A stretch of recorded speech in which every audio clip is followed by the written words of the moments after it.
लक्ष्मीनारायणाय नमः। ॐ श्रीरामकृष्णमारुत्यादिरूपाय नमः।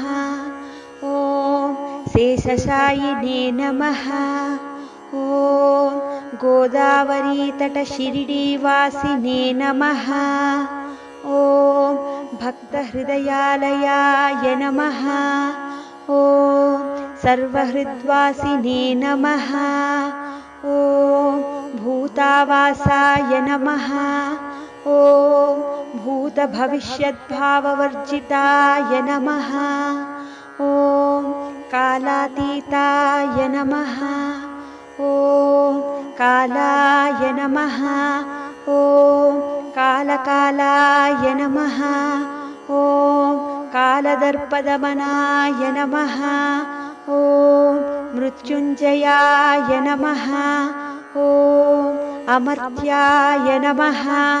ॐ मर्त्याभयप्रदाय नमः।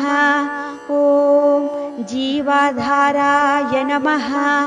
ॐ सर्वाधाराय नमः। ॐ भक्तावनसमर्थाय नमः। ॐ भक्तावनप्रतिज्ञाय नमः। ॐ अन्नवस्त्रदाय नमः। ॐ आरोग्यक्षेमदाय नमः।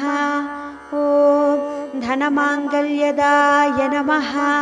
ॐ बुद्धिसिद्धिदाय नमः। ॐ पुत्रमित्रकळत्रबन्धुदाय नमः।